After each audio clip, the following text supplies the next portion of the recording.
আমরা যদি ব্যাংকে ডাইরেক্ট ঢুকে যায় সেক্ষেত্রে আমরা দেবো ব্যাংক, যদি চেকে পাই সেক্ষেত্রে দেবো ব্যাংক। ব্যাংক দিলাম, ব্যাংক দেওয়ার পরে আপনার যে ব্যাংক অর ট্রেজারিটা ওখান থেকে আপনার ওই কম্বো বক্স থেকে সিলেক্ট করে দেবেন। হয়ে গেল। হওয়ার পরে এবার কি ইনস্ট্রুমেন্ট টাইপ, ইনস্ট্রুমেন্ট টাইপ কী কী হতে পারে? চেক হতে পারে, ক্যাশ হতে পারে, ডিডি হতে পারে, ডাইরেক্ট ডিপোজিট হতে পারে। তাহলে আপনার যদি 15 ফিনান্সের টাকা অ্যালটমেন্ট পাচ্ছেন সেক্ষেত্রে 15 ফিনান্সের ক্ষেত্রে আমরা কোন ইনস্ট্রুমেন্ট টাইপটা সিলেক্ট করব?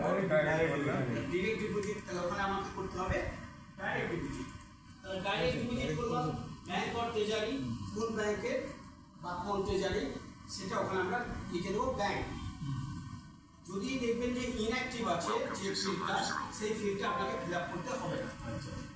তারপরে চলে এলো গ্রস অ্যামাউন্ট, অর্থাৎ ওই অ্যালটমেন্টে এই যে পরপর তিনটে আছে, ঘর আছে, একটা ডেট আছে। আমার এখানে যদি ক্লিক করলে যদি আসে তাহলে আমি ডেটটা ওখানে ওখানে হবে না, শুধু চেক দিলে চেক ডেট আসতে হবে। কিন্তু আপনার ইনস্ট্রুমেন্ট টাইপ যখন চেকে দেবেন ওই তিনটে দুটো ফিল্ড দেখবেন আপনার ইনঅ্যাক্টিভ আছে। গ্রস অ্যামাউন্ট আমি কত টাকা পাচ্ছি, গ্রস অ্যামাউন্ট হচ্ছে অ্যালটমেন্ট অনুযায়ী বা আপনার পাসবুকে কত টাকা, 10,000 টাকা লাগে 15 ফিনান্সের টাকা, সেই টাকাটা আমি গ্রস অ্যামাউন্টে লিখলাম। চলে গেল নেট অ্যামাউন্টে অটোমেটিক হিসাবে কোনো আমার রিসিপ্টে কোনো ডিডাকশনের ব্যাপার নেই, মানে ইনঅ্যাক্টিভ থাকবে। তারপরে হচ্ছে পার্টি ডিটেইলস। পার্টি ডিটেইলস 15 টাকা আমরা কার কাছ থেকে পাচ্ছি? ডিপার্টমেন্টের কাছ থেকে পাচ্ছি। তাহলে পার্টি ডিটেইলস আমরা সিলেক্ট করব ডিপার্টমেন্ট। ওইখানে যদি কন্ট্রাক্টরের কোনো ডিডাকশনের টাকা রিসেট করি তাহলে আমরা করব কন্ট্রাক্টর, মানে কন্ট্রাক্টরের ধরুন কোনো টাকা রিসিভ করছি আপনারা, কত টাকা কেটে রিসিভ করছেন কোনো টাকা, সেক্ষেত্রে এখানে হবে কন্ট্রাক্টর। এইবার এই পার্টি ডিটেলসে কি হবে?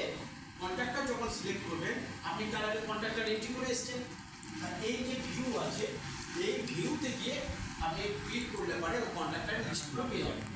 যে কন্ট্রাক্টরের কাছ থেকে পাচ্ছেন তাহলে আপনি তার সেই কন্ট্রাক্টরকে সিলেক্ট করে দিন। এই ধরনের ভিডিও হতে পারে, এই ধরনের একদম। তাহলে কি হলো? আমার পার্টি টাইপ হলো, পার্টি অ্যাড্রেস আমার এখান থেকে যদি সিলেক্ট করে নিই তাহলে অটোমেটিক আসবে।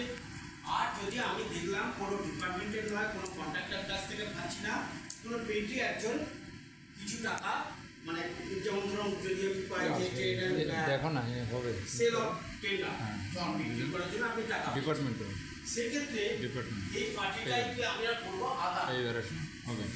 বুঝা গেল?